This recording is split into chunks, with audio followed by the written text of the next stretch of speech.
कुछ space occupy करे या कुछ वॉल्यूम हो उसमें, तो ऐसे चीज़ों को हम क्या बोलते हैं? मैटर बोलते हैं। बात समझ में आ रही है? क्या बोलते हैं? मैटर कहते हैं। मैटर कुछ भी हो सकता है, ठीक है। ये पेन हो सकता है, टेबल हो सकता है, इवन आप लोग खुद हो सकते हो, है कि नहीं?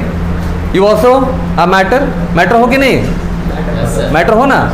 मैटर एनर्जी में भी कन्वर्ट होता है, ठीक है। मैटर अगर हो तो एनर्जी में भी कन्वर्ट हो सकते हो, ठीक है। तो मैटर, देखिए, मैटर कोई भी चीज़ हो सकता है। ये पेन हो सकता है, ये टेबल हो सकता है, ये ट्राइपॉड हो सकता है, ये लैपटॉप हो सकता है। दुनिया का कोई भी चीज़ आपका मैटर हो सकता है, अगर वो क्या करे, उसके पास कुछ मास हो और कुछ स्पेस ऑक्यूपाई करे। एटम मैटर है कि नहीं? बिल्कुल मैटर है। Atoms are the matter. Atoms, molecule, ions, ये सभी क्या हैं आपके? ये सब मैटर है। एयर क्या है बोलो? एयर भी हमारा मैटर है। क्यों मैटर है? क्योंकि ये कुछ स्पेस ऑक्यूपाई करता है। बात समझ में आ रही है ना? वो जितना स्टेट, देखिए, इसमें हमारे पास सबसे पहला आएगा मैटर। सबसे पहला क्या सीखेंगे हम लोग? मैटर। मैटर का definition, anything which have some mass and occupy some space. लिखिए, लिखिए, anything which have some mass, some, बोलो क्या रहेगा? mass and occupy some space, ठीक है। इसको क्या बोलेंगे हम? इस कॉल्ड मैटर। इसको हम लोग बोलते हैं मैटर। बात समझ में आ रही है ना? अब देखिए, मैटर हो गया। एग्जाम्पल आप ले सकते हैं यहाँ पे, ठीक है। एग्जाम्पल यहाँ पे टेबल, कोई भी ले सकते हो आप एग्जाम्पल दुनिया का जो भी चीज़ें आप देख रहे हैं, ठीक है, जो भी चीज़ें आप देख रहे हैं उनमें से 90%, 99% चीज़ें जो हैं वो सारी क्या हैं? आपके मैटर्स हैं, ठीक है। टेबल हो गया, पेन हो गया, चेयर हो गया, ठीक है, लैपटॉप हो गया। ये ऐसा कोई भी चीज़ आपका जो भी आप देख रहे हो, छू रहे हो, महसूस कर रहे हो, ये सभी क्या है? मैटर होता है, ठीक है। अब देखिए, अब हम बात कर रहे हैं स्टेट्स ऑफ मैटर। ध्यान से देखिएगा सब लोग। मैटर के कितने स्टेट्स हैं बोलो? States of matter. जनरली हम लोग जो है वो 3 स्टेट्स को स्टडी करते हैं। कौन कौन सा स्टेट स्टडी करेंगे अभी? पहला कौन सा बोलो? फर्स्ट में हमारा सॉलिड स्टेट होगा, ठीक है। दूसरा बोलो? दूसरा हमारा हो जाएगा लिक्विड स्टेट। और तीसरा बोलिए? तीसरा हमारा हो जाएगा गैस स्टेट। सही है ना? तो 3 स्टेट्स ऑफ मैटर हमें पढ़ना है। पहला कौन सा बोलो? सॉलिड स्टेट, जो कि हम क्लास 12th में पढ़ेंगे। लिक्विड स्टेट कहाँ पढ़ेंगे? ये भी क्लास 12th में पढ़ेंगे, सॉल्यूशन चैप्टर। ठीक, इसके बाद जो चैप्टर हम लोग को पढ़ना है वो क्या है? वो हमारा सॉल्यूशन है। और तीसरा क्या है बोलो? गैस स्टेट, जो कि क्लास 11th में पढ़ चुके हैं स्टेट्स ऑफ मैटर में। सही है ना? ये तीनों स्टेट पढ़ना है। तो चलिए, सबसे पहले बात करेंगे हम किस स्टेट। दूसरा बताओ? दूसरा हमारा लिक्विड स्टेट, और तीसरा क्या है? Gaseous state. गैसियस स्टेट, ठीक है ना? ये 3 स्टेट्स हम लोग को अभी पढ़ना है। पहला देखो, पहला कौन सा? सॉलिड। बताइए, सॉलिड में क्या जानते हैं हम लोग? बोलिए। Solids have definite shape and definite, बोलो, वॉल्यूम, है ना? डिफिनिट शेप, साइज एंड क्या लिखेंगे? And volume. सही है। चलो लिक्विड में देखते हैं। लिक्विड में बताओ, लिक्विड में बताइए क्या? लिक्विड में शेप फिक्स होगा? नहीं, है ना? तो वॉल्यूम फिक्स होगा, है ना? ध्यान रखिएगा यहाँ पे, fix volume, but no fixed shape, ठीक है? फिक्स्ड शेप आपका नहीं है। बात समझ आ रही है सबको? अच्छा, तीसरे वाले में बोलो, गैस स्टेट में, इसमें क्या हो जाएगा? इसमें क्या हो जाएगा बोलो? चलो, इसमें बोलो, neither fixed shape nor fix volume. ना ही इसका फिक्स शेप होगा और ना ही इसका फिक्स वॉल्यूम होता है। बात समझ में आ रही है सबको? चलिए, दूसरा पॉइंट बताइए। Second point, solids are rigid, solids कैसे होंगे? रिजिड होंगे। लिक्विड बताओ, लिक्विड रिजिड होगा? नॉन रिजिड है ना, तो यहाँ पे लिखेंगे नॉन रिजिड, और ये भी आपका नॉन रिजिड होगा। सही है ना? चलिए तीसरा पॉइंट में देखिए, थर्ड नंबर पॉइंट में बताओ, सॉलिड्स कंप्रेसिबल होगा? कंप्रेसिबल होगा? Incompressible, non compressible, non compressible. अच्छा ये बताओ, पार्शियल लिख सकते हैं हम लोग, पार्शियल कंप्रेसिबल, ठीक है, बहुत कम कंप्रेसिबल होगा इसका कंप्रेसिबिलिटी। तीसरा गैसेस में बोलो क्या हो जाएगा? हाईली कंप्रेसिबल, हाईली कंप्रेसिबल, सही है ना, बहुत ही ज़्यादा कंप्रेसिबल होगा। चलिए नेक्स्ट पॉइंट में, fourth number point, intermolecular forces बहुत ज़्यादा स्ट्रांग होते हैं, ठीक है, तो यहाँ लिखेंगे हम, क्या लिखेंगे? Intermolecular forces are what? Are very strong, ठीक है। कहाँ पे होता है? तो बिटवीन पार्टिकल्स, तो जो भी पार्टिकल्स होंगे उनके बीच में जो इंटरमॉलिक्यूलर फोर्स ऑफ अट्रैक्शन होता है वो बहुत ही ज़्यादा स्ट्रांग होता है, ठीक है। They have very strong forces, ठीक है, जिसके वजह से पार्टिकल्स जो हैं वो बहुत ही पास होते हैं। बात समझ में आ रही है? पार्टिकल्स क्या होंगे? काफ़ी पास होंगे, और ये अपने मीन पोजीशन पे ओनली ऑसिलेट करता है, ठीक है, ओनली मीन पोजीशन, जो इसका पोजीशन है ना, बस उस मीन पोजीशन पे ऑसिलेट करता है, ठीक है। तो यहाँ पे लिखेंगे, देखिए इस वाले पॉइंट में बताओ क्या लिखें? इंटरमॉलिक्यूलर बोलिए फोर्सेस, इंटरमीडिएट होता है ना, इंटरमीडिएट फोर्स, ठीक है, ये मतलब गैस, सुनिए, गैस और सॉलिड के बीच में होगा, सही है ना। अच्छा इसमें बताओ गैसेस में क्या होगा? वेरी वीक इंटरमॉलिक्यूलर फोर्सेस, बहुत ही आपका वीक इंटरमॉलिक्यूलर यहाँ पे फोर्स काम करता है। आई बात समझ में? मॉलिक्यूल्स अगर गैस के फॉर्म में है, उनके बीच में जो फोर्स लगेगा वो बहुत ही वीक लगेगा। आई बात समझ में? नोट करिए इसको।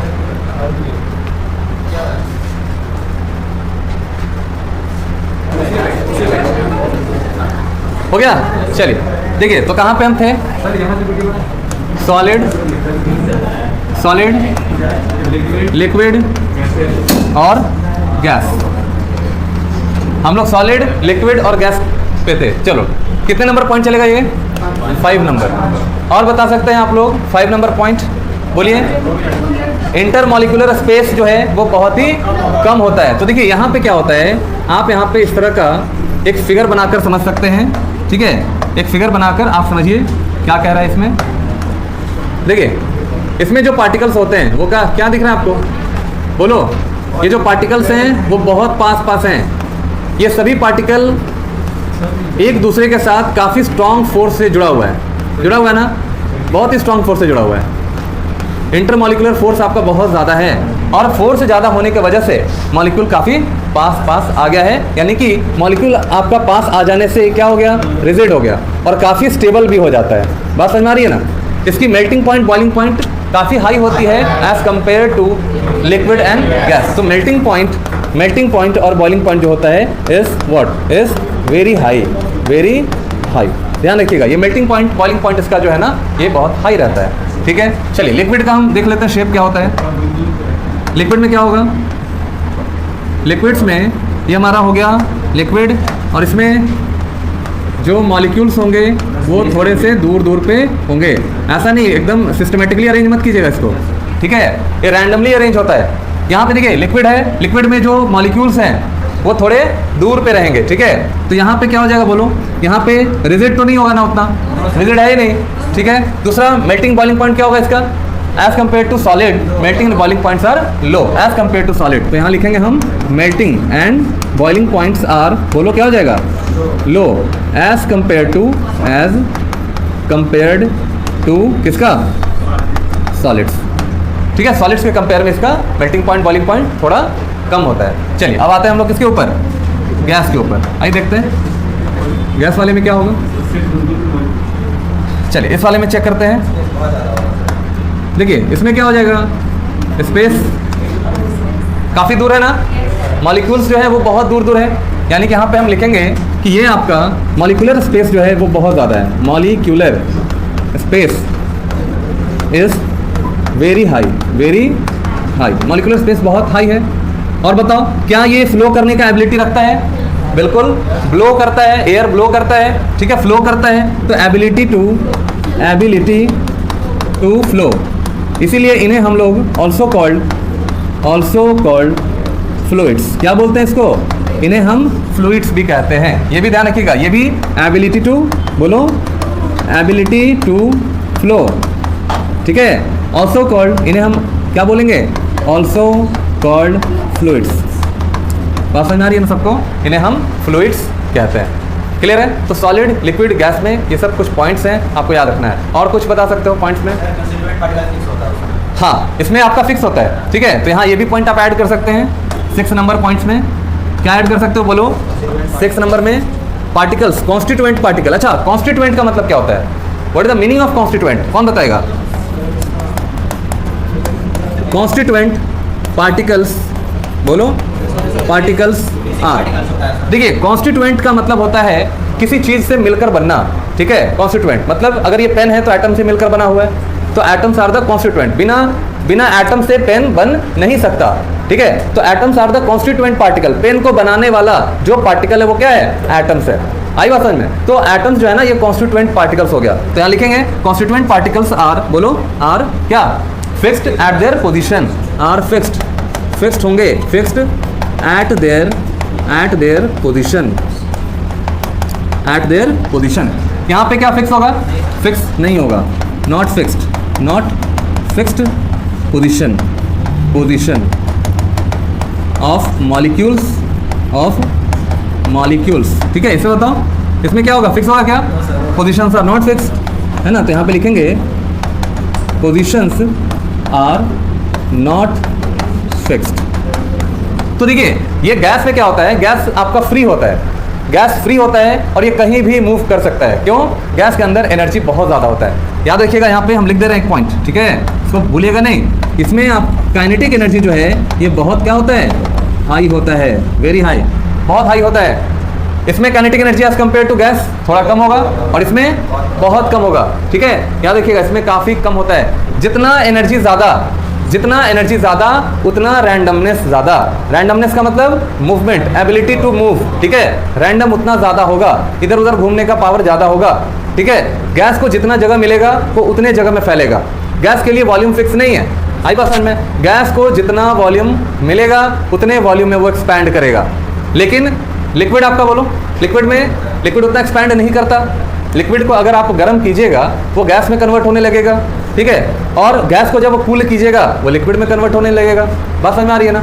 तो गैस को आराम से आप उसके थर्मल एनर्जी को कम कर दीजिए, टेम्परेचर को कम कर दीजिए। टेम्परेचर को कम करोगे, थर्मल एनर्जी को कम करोगे, वो क्या होने लगेगा? वो आपका लिक्विफाई होने लगेगा। और ज़्यादा टेम्परेचर कम करिएगा वो सॉलिडिफाई होने लगेगा। बात समझ में आ रही है सबको? और जब वो सॉलिड हो गया, क्यों?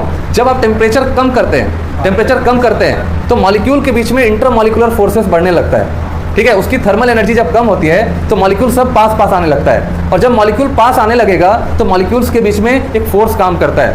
दैट फोर्स में भी कुछ भी हो सकता है आपका। मॉलिक्यूल्स के बीच में पोलर फोर्स हो सकता है, dipolar force, ion dipole force हो सकता है, वान डर वाल फोर्स हो सकता है, हाइड्रोजन बॉन्डिंग हो सकता है। ऐसे कई सारे फोर्सेस काम करते हैं। बात समझ में आ रही है? कूलम्बिक फोर्स काम कर सकता है, इलेक्ट्रोस्टैटिक फोर्स जिसको कहते हैं। ऐसे फोर्सेस काम करते हैं, ठीक है। किसी भी मेटालिक क्रिस्टल के अंदर बहुत सारे फोर्सेस होते हैं जो काम करते हैं। क्लियर है? तो यहाँ पे आप ध्यान रखिएगा कि जब हम मैटर स्टेट्स को चेंज करते हैं तो दो चीज़ों का बहुत अच्छे से आप ध्यान में रखेंगे। जब कभी भी स्टेट को चेंज करना है तो हमें दो चीज़ों पे काम करना होता है। पहला एनर्जी फैक्टर और दूसरा टेम्परेचर फैक्टर। बात समझ में आ रही है? अगर आप स्टेट हो गया तो कहने का मतलब है, ध्यान से सुनिएगा, एकदम बहुत बेसिक है। अगर आप स्टेट चेंज करेंगे तो दो चीज़ों को आपको अच्छे से ध्यान में रखना है। पहला टेम्परेचर फैक्टर और दूसरा आपको एनर्जी फैक्टर, थर्मल एनर्जी, ठीक है। अब देखिए, थर्मल एनर्जी अगर बहुत कम है तो समझिएगा वो सॉलिड स्टेट में कन्वर्ट होने वाला है। अगर थर्मल एनर्जी बहुत ज़्यादा है, आप समझिएगा वो गैस स्टेट को रिप्रेजेंट कर रहा है। अगर थर्मल एनर्जी ज़्यादा होगा, मॉलिक्यूल्स के अंदर रैंडमनेस ज़्यादा होगा। और थर्मल एनर्जी अगर कम होगा, समझिएगा उसके अंदर रैंडमनेस कम होगा। Change of states. देखिए हमारे पास सॉलिड है, सॉलिड से हम कन्वर्ट कर लेंगे लिक्विड में, और लिक्विड कन्वर्ट होगा गैस में, ठीक है। Solid, liquid and gas. This is your solid, this is your liquid and this is your what, gas.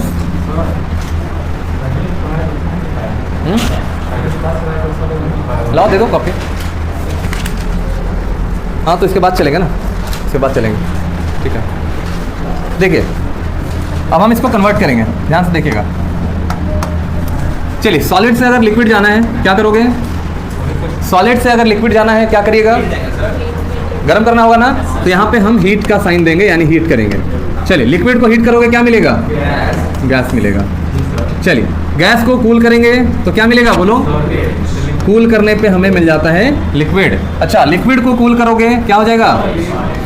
मिल जाएगा आपको सॉलिड, ठीक है।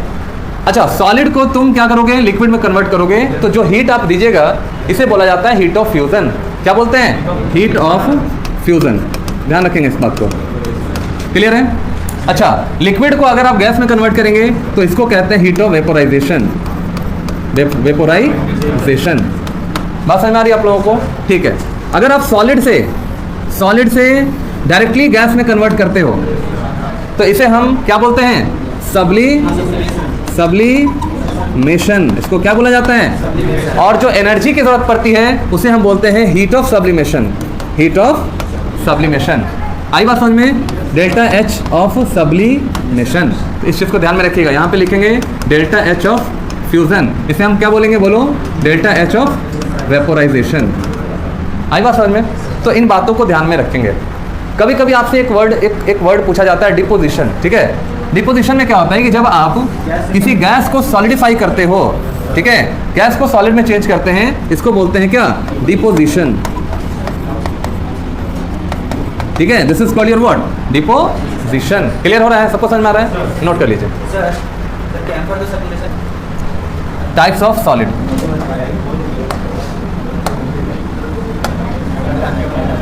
ठीक है। टाइप्स ऑफ सॉलिड,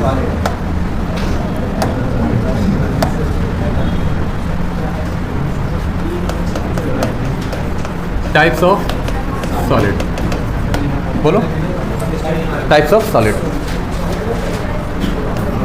क्या हुआ? चलिए टाइप्स ऑफ सॉलिड में कितने तरह के होंगे सॉलिड्स बोलो? पहला आपका हाँ क्रिस्टलाइन सॉलिड, बहुत बढ़िया। दूसरा बताइए? एमॉर्फस सॉलिड, ठीक है। चलिए सबसे पहले हम बात करते हैं, देखो दोनों को एक साथ स्टडी करेंगे अभी, ठीक है, दोनों को एक साथ करेंगे। पहला आपका क्रिस्टलाइन, दूसरा हमारा एमॉर्फस। तो देखिए क्रिस्टलाइन वाले में क्या होता है, ध्यान से इसको समझ लीजिए। क्रिस्टलाइन वाले में क्या होता है कि जैसे मान लो फर्स्ट आपका यहाँ पे जो पार्टिकल्स होंगे, देखो यहाँ पे जो आपके पार्टिकल्स होंगे वो यूनिफॉर्मली अरेंज होंगे, सही है। तो क्रिस्टलाइन सॉलिड के पार्टिकल्स एक सिस्टमैटिकली, एक मैनर्ड वे में, सुनिए ध्यान से, सिस्टमैटिकली, मैनर्ड वे में और repeatedly over long range of crystal ये आपके अरेंज होते हैं। मतलब कहने का हुआ इनके अंदर एक सिस्टम पाया जाता है, ठीक है। इनके अंदर क्या पाया जाएगा? एक सिस्टम पाया जाएगा, यानी कि एटम्स का जो अरेंजमेंट है वो एक रेगुलर पैटर्न पे आपका रिपीट होते रहता है। आई बात समझ में? और इंटायर रेंज ऑफ क्रिस्टल तक ये रिपीट होता है आपका, ठीक है। मतलब कहने का हुआ कि आपके जो एटम्स होंगे, ठीक है, वो एटम्स ऑर्डर्ड वे में होगा। ऑर्डर्ड वे में मतलब एक के बाद एक रिपीट कर जाएगा। जैसे मान लीजिए, सपोज करिए यहाँ पे हमने बनाया, देखो मान लो ए बना दिया, ठीक है। यहाँ पे क्या बनाएंगे? बी बनाएंगे, फिर यहाँ ए, और फिर एक मिनट कौन हो जाएगा? ए हो जाएगा, फिर बी, फिर ए, फिर बी, फिर ए, और फिर बी। अब यहाँ क्या आएगा? ए आएगा। फिर देखिए ए के नीचे यहाँ पे बी आ गया, फिर ए, B, A, B, A, B, ए। अब इसके बाद क्या आएगा? बी आएगा, फिर बी के बाद ए आएगा। मतलब आपको ये पता है ना, किसी भी जगह पे आप चले जाएंगे क्रिस्टल के अंदर कहीं भी, तो आपको वो पैटर्न पता है कि इसके बाद ये एटम होने वाला है, ये एटम आने वाला है। मतलब लॉन्ग रेंज ऑफ क्रिस्टल तक आप ये बता सकते हैं कि इसके बाद कौन सा एटम आने वाला है। ठीक है। तो यहाँ पे देखिए, यहाँ पे नीचे क्या लिखेंगे, A B A B A B A B. तो इस तरह का जो पैटर्न है, देखिए इस तरह का जो पैटर्न है इसको हम क्या बोलते हैं, क्रिस्टलाइन सॉलिड कहते हैं। क्लियर हो रहा है। और इस क्रिस्टल के अंदर देखियो, इस सॉलिड के अंदर कई छोटे छोटे और क्रिस्टल्स होते हैं जिनसे मिलकर कोई सॉलिड बनता है। ठीक है। क्रिस्टल क्या होता है, आपसे कोई पूछ ले क्रिस्टल क्या होता है, तो क्रिस्टल एक 3 डायमेंशनल अरेंजमेंट होता है एटम्स का। क्या होता है क्रिस्टल, क्रिस्टल एटम्स का 3 डायमेंशनल अरेंजमेंट होता है। ठीक है। किसी भी स्पेस में आपका एटम्स अगर अरेंज होगा 3 डायमेंशनली और जो नेटवर्क फॉर्म करेगा दैट इज क्रिस्टल, उसको क्या बोलते हैं, क्रिस्टल बोलते हैं। और ये क्रिस्टल अगर रिपीट हो, अगर ये क्रिस्टल रिपीट हो over the entire range of crystal, तो हमारा वो सॉलिड तैयार हो जाता है। आई बात समझ में। तो इस तरह का छोटा छोटा छोटा छोटा क्रिस्टल, जैसे मान लो ये दीवार बना है, किससे बना है, ईंट से बना हुआ है, ईंट है दीवार में। तो ईंट क्या है, अगर आप सुनिए, अगर आप एक ईंट के साइज को पता कर लें तो आपको पता चल जाएगा कि इस पूरे दीवार में कितना ईंट लगेगा, पता चल जाएगा नहीं चलेगा। क्यों, क्योंकि ये दीवार का जो आपका नेचर है, ये जो दीवार है जस्ट एक ईंट के जैसा ही है। ईंट में भी लेंथ ब्रेथ और हाइट होता है, इस दीवार में भी लेंथ ब्रेथ और हाइट है। ठीक है। इस दीवार का जो सबसे छोटा यूनिट है वो क्या है आपका, वो ईंट है। और उस ईंट को आप क्या करते हो, रिपीट करते हो, पूरे यहाँ से लेकर वहाँ तक आप उसको क्या करते हैं, रिपीट करते हैं। एक ईंटा यहाँ रखे, फिर उसके बाद फिर वही इस तरह से रिपीट करते जाते हैं। तो आपको क्या मिल जाता है, एक यहाँ पे क्रिस्टल मिल जाता है, सॉलिड मिल जाता है। उसी क्रिस्टल को हम अरेंज करेंगे, वो पर्टिकुलर हमारा क्रिस्टलाइन सॉलिड मिलता है। आई बात समझ में। तो यहाँ पे 2 चीज़ें, एक आपका क्रिस्टलाइन सॉलिड, ठीक है, क्या होता है, दूसरा क्रिस्टल। क्रिस्टल क्या बताया मैंने, ये एक 3 डायमेंशनल अरेंजमेंट होता है एटम्स का। ठीक है। और एटम्स जो है ना, अरेंजमेंट जो फॉर्म करेगा, that arrangement is called your crystal. And when crystal repeats over and over, ठीक है, ओवर द इंटायर रेंज, अगर ये रिपीट हो गया तो फिर वही चीज़ आपका क्रिस्टलाइन सॉलिड में कन्वर्ट हो जाएगा। बात समझ में आ रही है सबको। चलिए, तो ये हमारा हो गया crystalline solid. This is what, crystalline, crystalline solid. तो यहाँ पे लिखेंगे, यहाँ पे हम क्या लिखेंगे, यहाँ पे लिखेंगे कि जो आपका एटम्स होता है, देखो एटम्स और constituent particles, constituent particles, particles are arranged in a regular repeated pattern, regular repeated और ऑर्डर्ड कर लो। ठीक है, ऑर्डर्ड पैटर्न। आ रही बात समझ में आप लोगों को। जैसे आपका ग्लास, ठीक है, ग्लास, सॉरी, एक मिनट, मिस्टेक हो गया, एक मिनट। तो आपका सबसे पहला सोडियम क्लोराइड, ठीक है ना, आयनिक सॉलिड्स जितने भी हैं, सोडियम क्लोराइड, पोटेशियम क्लोराइड, ठीक है, CS Cl, ये सब के क्रिस्टल जितने भी होंगे ना, ये सारे क्या होंगे, सारे बताओ क्रिस्टलाइन सॉलिड्स होते हैं। या आप मान लीजिए आपने ले लिया क्वार्ट्ज, ठीक है, ये भी आपका सब्सटेंस जो है कैसा, बोलो, क्रिस्टलाइन सॉलिड होता है। क्लियर हो रहा है, बात समझ में आ रही है सबको। चलिए नोट करिए इसको। KCl हो गया सबका। दूसरा देखिए, एमॉर्फस सॉलिड, सही है। देखिए एमॉर्फस सॉलिड में क्या होता है कि जो आपका पार्टिकल्स होता है, ध्यान से देखिएगा, ठीक है,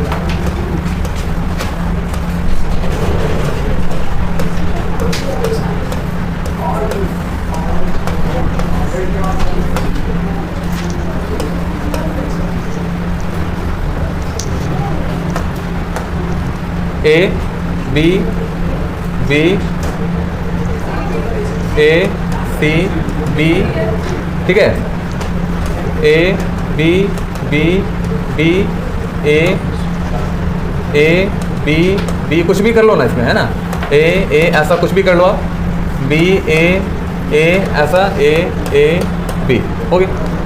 आप बताओ क्या इसमें कोई पैटर्न है, कोई पैटर्न नहीं है, ठीक है, no pattern, no any pattern, इसमें कोई भी पैटर्न नहीं है। यानी कि कॉन्स्टिट्यूएंट पार्टिकल्स, देखिए constituent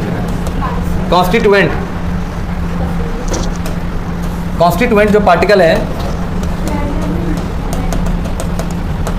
constituent particles are not arranged in any repeated manner। तो ध्यान में रखिएगा कि जो कॉन्स्टिट्यूएंट पार्टिकल्स है ये रिपीटेड पैटर्न में आपका अरेंज नहीं होता है, ठीक है। कोई भी पार्टिकल कहीं भी हो सकता है, मतलब कुछ दूर तक आपका चेंज नहीं है। देखिए इसमें एमॉर्फस सॉलिड में एग्जांपल हम ले सकते हैं ग्लास, क्वार्ट्ज ग्लास ले सकते हैं, रबर ले सकते हैं, ठीक है, रबर ले सकते हैं एक्सेट्रा, ठीक है, ब्रिक्स वगैरह भी ले सकते हैं। ये सब आपका कैसा होगा बोलो, सब आपका एमॉर्फस सॉलिड होता है। ठीक है, एक बड़ा बढ़िया एग्जांपल देते हैं। आटा होता है ना, आटा जो आटा सान के जो हम लोग रखते हैं वो कैसा सॉलिड है? एमॉर्फस है कि क्रिस्टलाइन है? एमॉर्फस है, हो जाता है ना। चलिए नेक्स्ट में नोट करिए इतना। नहीं वो नहीं होगा, ठीक है, इसमें सिस्टमेटिक नहीं वो नहीं होगा। कौन सा क्रिस्टल बोलो? हाँ तो नहीं होगा वो, एमॉर्फस होगा। ठीक है चलिए हो गया बाबू। अब लिखिए, क्वेश्चन करेंगे सब लोग, क्वेश्चन करेंगे। राइट द डिफरेंसेस बिटवीन, लिख रही हो सब लोग? चलिए लिखिए, right the differences between crystalline and amorphous solid. Crystalline and amorphous solids.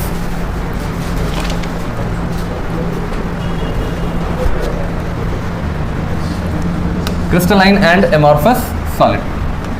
यहाँ पे दो कॉलम बनाएंगे, इधर लिखेंगे आप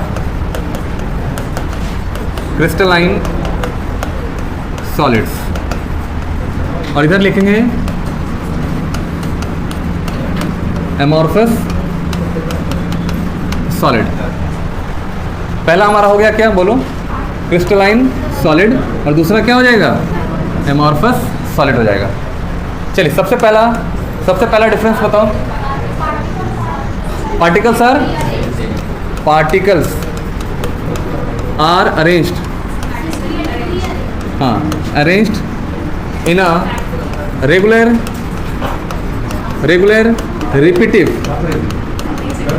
repetitive pattern over the entire range of crystal। ठीक है, over the entire range of crystal. चलिए एमॉर्फस वाले में एग्जांपल, सॉरी इसका बताओ क्या हो जाएगा? Particles are randomly arranged.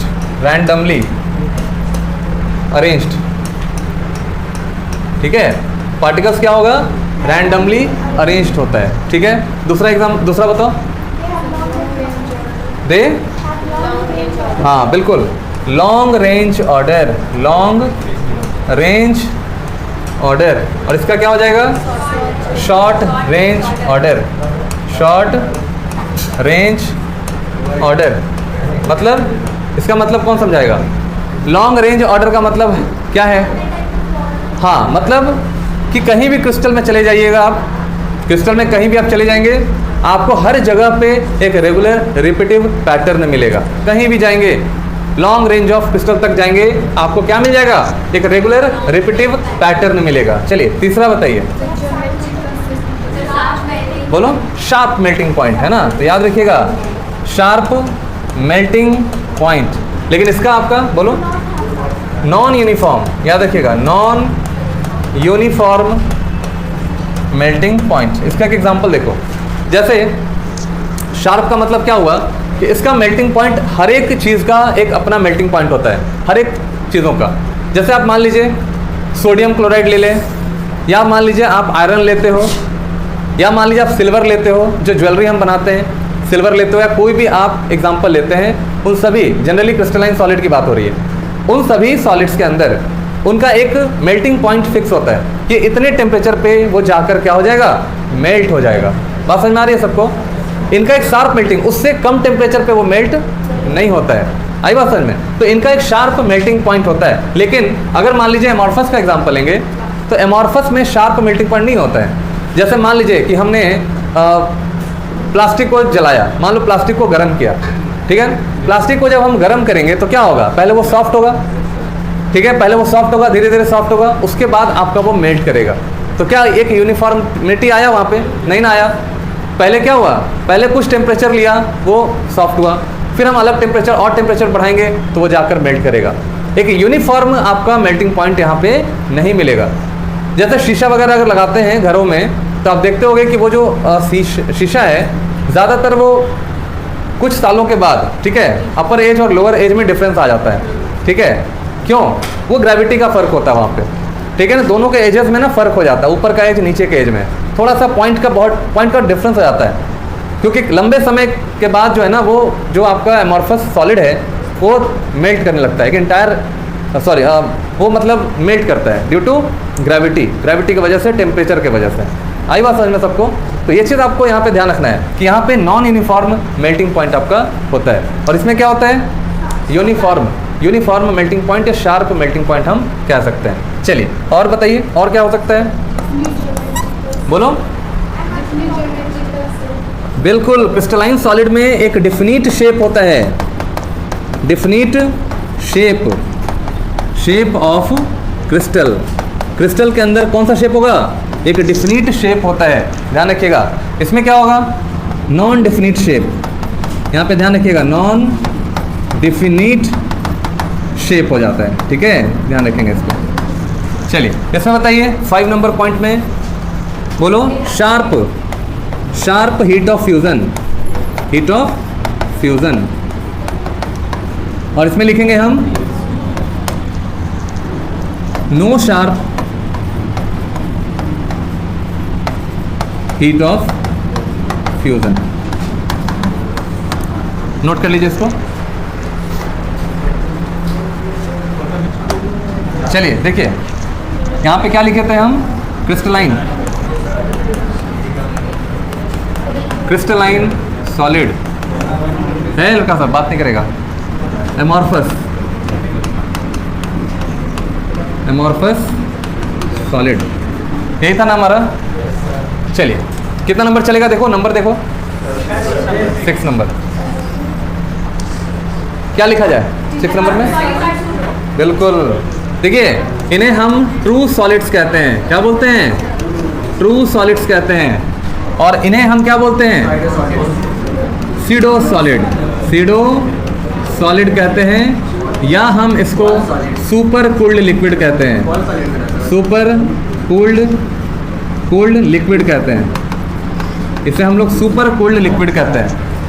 जैसे आटा का एग्जाम्पल, गम का एग्जाम्पल, फेविकोल का एग्जाम्पल, ये सब क्या है आपका? सुपर कूल्ड लिक्विड होता है, ठीक है। तो याद रखिएगा सुपर कूल्ड यहाँ पे लिक्विड मिलता है, ये सब आपका एमॉर्फस में आएगा। सीडो सॉलिड आपका, सीडो सॉलिड गूंदा हुआ आटा सीडो सॉलिड की तरह दिखता है ना, सॉलिड की तरह होता है। हाँ बोलो, पुट्टी होता है, क्या है वो सब? SIDO solid. पुट्टी नहीं देखी है? हाँ ठीक है। चलिए और कुछ एग्जाम्पल, और कोई एग्जाम्पल?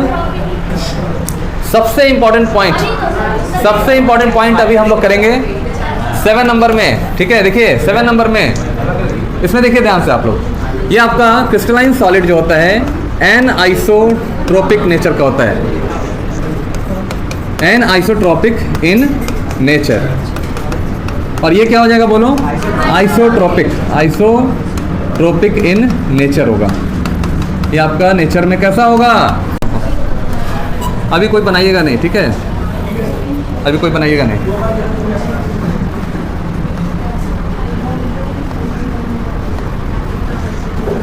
ऐसा ही था ना हम लोग का।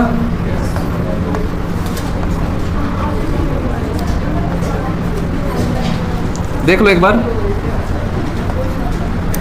देख लिया? ऐसा ही था।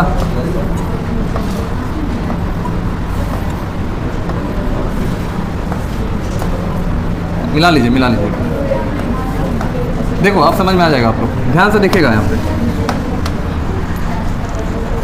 देखिए मान लीजिए कि हम इस डायरेक्शन में जा रहे हैं, इस डायरेक्शन में अगर हम चले गए तो क्या हुआ? क्या अरेंजमेंट है एटम्स का? बोलो, एटम्स का अरेंजमेंट क्या दिख रहा है आपको? देखो ये आपका सर्किल है, डार्क सर्किल, ठीक है। इधर इस वाले डायरेक्शन में ध्यान से देखिएगा सब लोग, सेम नहीं है, बता रहे हैं ना। सर्किल डार्क सर्किल, यहाँ देखिए डार्क सर्किल,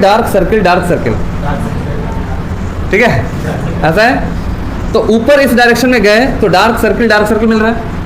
अच्छा, अब हम आते हैं इस डायरेक्शन में, देखो ध्यान से, इस डायरेक्शन में आते हैं, क्या मिल रहा है आपको? Only dark. ओनली क्या मिला आपको? डार्क मिल रहा है।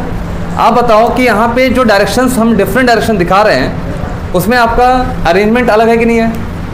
या मान लीजिए कि हम इस डायरेक्शन में भी आते हैं, तो अदर के लिए सपोज करो कि हम इधर आते हैं इस वाले पे, यहाँ पे क्या दिख रहा है आपको? Only circle. अरेंजमेंट अलग हुआ कि नहीं? तो डिफरेंट डायरेक्शंस में एटम्स का अरेंजमेंट डिफरेंट मिल रहा है, इसीलिए इनका फिजिकल प्रॉपर्टी डिफरेंट डायरेक्शंस में डिफरेंट होता है।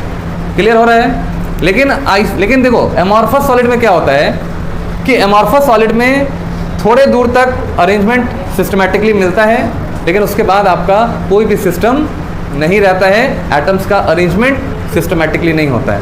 ठीक है, तो कहीं पे भी कोई भी एटम आ सकता है। मान लीजिए कि यहाँ पे आपको पता है ना, ये आपका सर्किल है तो इसके बाद डार्क आएगा। आपको पता है कि अगर ये सर्किल है तो इसके बाद डार्क आएगा, अगर ये डार्क है तो इसके बाद सर्किल आएगा, अगर यहाँ सर्किल है तो इसके बाद डार्क आएगा। यहाँ पता है आपको, और इंटायर रेंज ऑफ क्रिस्टल में पता है। लेकिन एमॉर्फस में ये पता नहीं होता है, एटम्स कहीं भी आ सकते हैं। ठीक है, कोई भी एटम आ सकता है, प्रोबेबिलिटी है कि कोई भी एटम यहाँ आ सकता है। जैसे ये मान लो यहाँ पे सर्किल है तो बगल में डार्क भी आ सकता है और सर्किल भी आ सकता है, दोनों आ सकता है। इसीलिए यहाँ पे जो नेचर होगा, किसी भी डायरेक्शन में जाओगे एक जैसा यूनिफॉर्म आपका क्या होगा? फिजिकल प्रॉपर्टी होगा। क्यों? एटम्स का अरेंजमेंट जो है वो आपका कुछ भी हो सकता है, नॉन यूनिफॉर्म है, कहीं भी कोई भी एटम आपका आ सकता है। आई बात समझ में? तो यहाँ पे लिखेंगे आइसोट्रॉपिक का मतलब क्या होता है और एन आइसोट्रॉपिक का मतलब क्या होता है, पहले ये लिख लो यहाँ पे। ठीक है, नोट करिए सब लोग, बनाइए डायग्राम। फिजिकल प्रॉपर्टी यहाँ पे हम लिख रहे हैं, physical properties are different in, कहाँ पे बोलो? In different directions, in different directions, ध्यान रखिएगा, डिफरेंट डायरेक्शंस। ठीक है, इन्हें हम क्या बोलते हैं? एन आइसोट्रोपिक बोलते हैं। अच्छा, इसमें बताओ, इसमें प्रॉपर्टीज आर, बोलो कौन सा प्रॉपर्टी, फिजिकल या केमिकल? Physical properties. याद रखिएगा यहाँ पे कि फिजिकल प्रॉपर्टीज, देखो physical properties are same in all direction.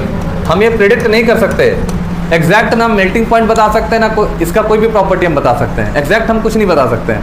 ठीक है, तो याद रखिएगा फिजिकल प्रॉपर्टी जो है वो सेम होता है किसी भी डायरेक्शन में, इसलिए इन्हें हम क्या बोलते हैं? आइसोट्रॉपिक। कभी भी गलती से ये मत करिएगा सर आइसो का मतलब तो सेम होता है और सेम अरेंजमेंट है यहाँ पे, इसका मतलब ये क्रिस्टलाइन सॉलिड होगा, लेकिन ऐसा कन्फ्यूज़न दिमाग में नहीं सेट करना है। ठीक है, आइसोट्रॉपिक का मतलब ये हुआ कि किसी भी डायरेक्शन में जाओगे कोई भी एटम के पाने की प्रोबेबिलिटी पॉजिटिव है कहीं पे भी। ठीक है, इसीलिए इन्हें क्या बोलते हैं हम लोग?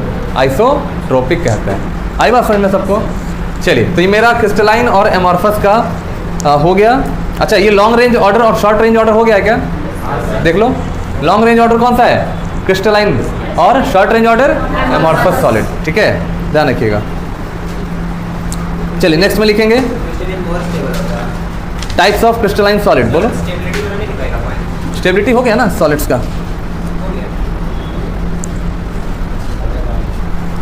On the basis of forces,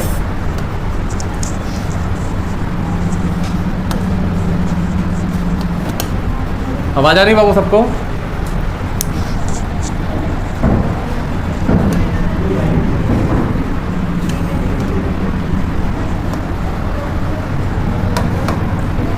देखिए, ऑन द बेसिस ऑफ कौन सा फोर्सेस? इंटरमॉलिक्यूलर फोर्सेस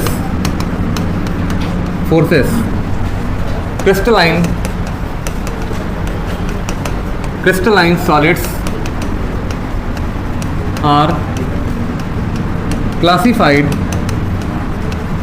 as, सबसे पहला बताइए, सबसे पहला molecular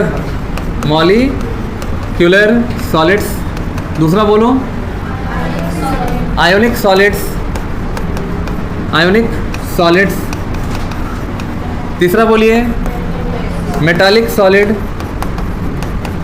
metallic solids, fourth number बोलिए कोवलेंट सॉलिड, कोवलेंट सॉलिड, या इसी को एक और नाम से पुकारा जाता है नेटवर्क सॉलिड, सही है ना, नेटवर्क सॉलिड। और कोई है? 4 टाइप्स के सॉलिड्स हैं, चारों सॉलिड्स हम लोग अभी देखेंगे। कोवलेंट सॉलिड, देखिए अब यहाँ पे फोर्सेस कौन कौन से होंगे, types of forces, types of forces, जो इन सॉलिड्स के अंदर जो एटम्स हैं या जो कॉन्स्टिट्यूएंट पार्टिकल्स हैं उनके अंदर काम कर रहा है। बात समझ आ रही है कि कौन कौन से फोर्सेस काम करेंगे। तो देखिए टाइप्स ऑफ फोर्सेस में हम बात करेंगे 4 तरह के फोर्सेस को। पहला वांडर वाल फोर्स, वांडर वाल फोर्स, ठीक है ना। दूसरा बोलो, बोलो मेटालिक बॉन्ड, मेटालिक बॉन्ड। तीसरा इलेक्ट्रोस्टैटिक फोर्स, इलेक्ट्रोस्टैटिक फोर्स, या इसको कूलम्बिक फोर्स भी कहते हैं हम लोग, ठीक है, कूलम्बिक फोर्स भी कहते हैं, ध्यान रखिएगा, इसको हम लोग क्या बोलते हैं, कूलम्बिक फोर्स भी कहते हैं। चलिए चौथा बताइए, चौथा आयोनिक, आयोनिक बॉन्ड, ये तो हो गया। बोलो डाइपोल, डाइपोल फोर्स, बिल्कुल डाइपोल, डाइपोल फोर्स, सही है ना। चौथा कौन सा फोर्स काम करेगा, बोलो डाइपोल, डाइपोल फोर्स काम करेगा। नोट कर लीजिए इसको। मॉलिक्यूलर सॉलिड, सबसे पहला कौन सा सॉलिड था हमारा, लिखेंगे पहला हमारा, लिखेंगे यहाँ पे मॉलिक्यूलर सॉलिड्स, मॉलिक्यूलर सॉलिड्स। तो इनके अंदर ध्यान में रखिएगा कि जो मॉलिक्यूल्स हैं are the constituent particles, molecules are the constituent particles, ठीक है, मॉलिक्यूलर सॉलिड में इसमें molecules are the constituent particles. अब देखिए इसमें टाइप्स ऑफ मॉलिक्यूलर सॉलिड देखो, टाइप्स ऑफ मॉलिक्यूलर सॉलिड्स, ठीक है। सबसे पहला देखो टाइप्स में, फर्स्ट में बोलो पहला क्या हो जाएगा, non polar, non polar molecular solid, MS का मतलब मॉलिक्यूलर सॉलिड। दूसरा बोलिए, दूसरा हो जाएगा आपका पोलर मॉलिक्यूलर सॉलिड। तीसरा बोलिए hydrogen bonded, bonded molecular solids, clear है। नॉन पोलर मॉलिक्यूलर सॉलिड हो गया।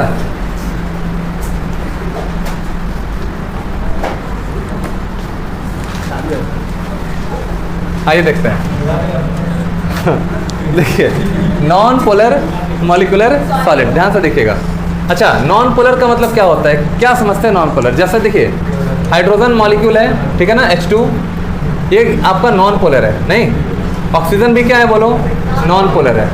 I2 भी बोलो, I2 नॉन पोलर है कि नहीं। तो ऐसे जितने भी आपके सॉलिड्स होंगे ये सारे क्या होंगे, नॉन पोलर सॉलिड्स होंगे।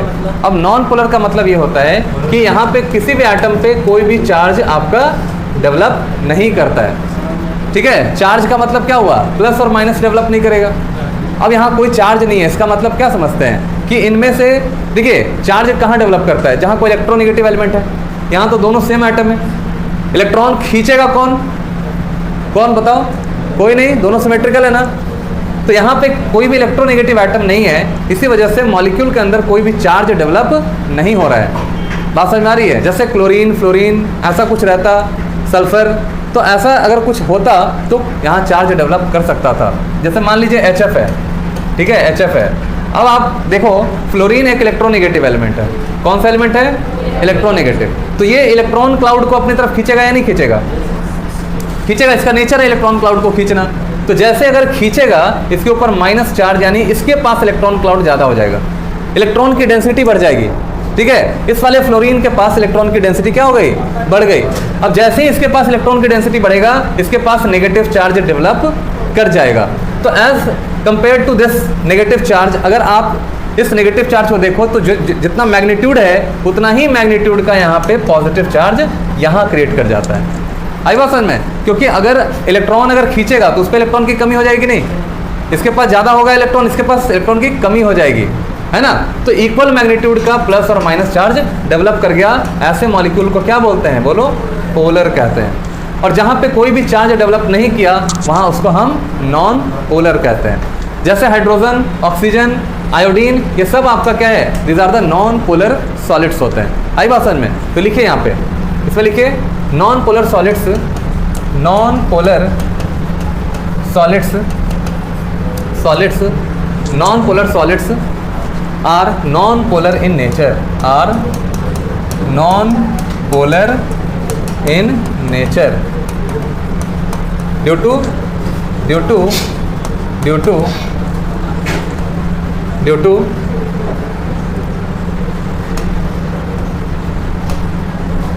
Symmetricity in molecule, due to symmetricity in molecule. Molecule के अंदर आपका सिमेट्रिसिटी है। कैसे?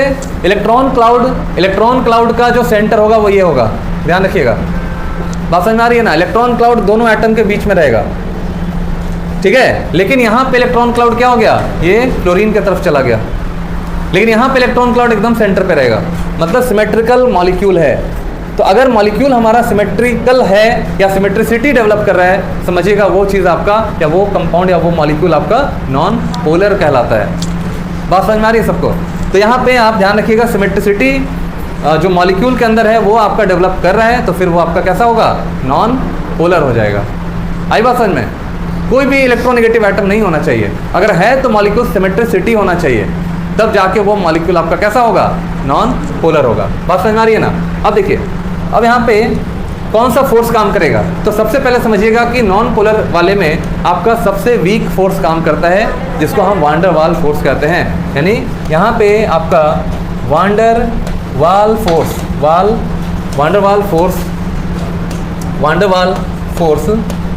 एग्जिस्ट। इसके अंदर क्या हो जाएगा, बोलो, वांडर वाल फोर्स एग्जिस्ट करेगा। क्यों? अगर कोई भी फोर्स नहीं है तो समझिए वांडर वाल फोर्स है। मेरी बात नहीं समझ रहे हैं? अगर कोई मॉलिक्यूल चार्ज्ड नहीं है, कोई भी प्लस और माइनस नहीं है, क्योंकि आपको पता है प्लस माइनस को अट्रैक्ट करेगा, माइनस प्लस को अट्रैक्ट करेगा।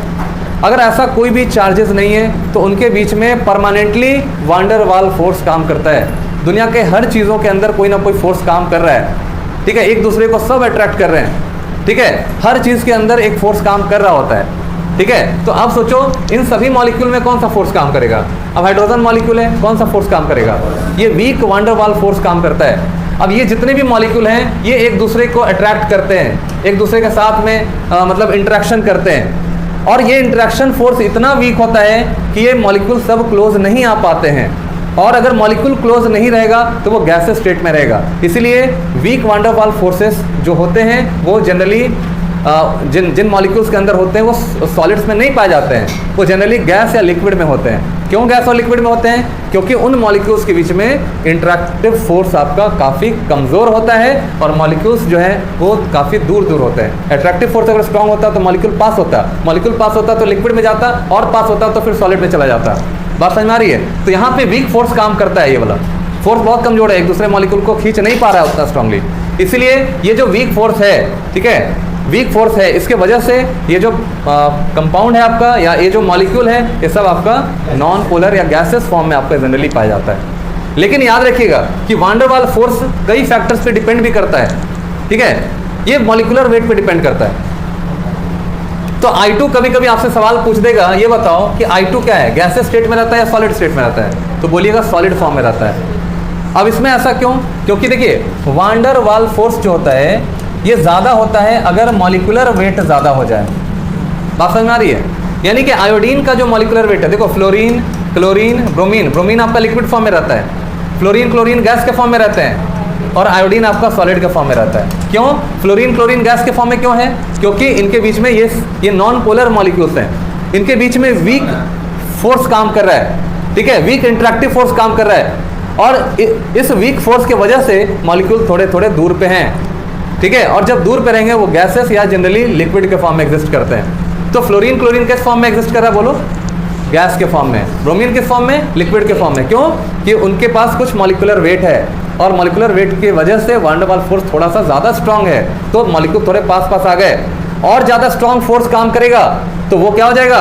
सॉलिड में कन्वर्ट हो जाएगा। जैसे आयोडीन, इसका मॉलिक्यूलर वेट ज़्यादा है और force of attraction van der Waals force आपका स्ट्रांग है, तो क्या हो जाएगा? सब मॉलिक्यूल पास पास आ जाएगा और वो सॉलिड बन जाता है। आई बात समझ में? तो ये चीज़ आप ध्यान रखिएगा कि नॉन पोलर वाले में कौन सा फोर्स काम करेगा? This is your van der Waals force. That's all for today. ठीक है, बंद कर दीजिए।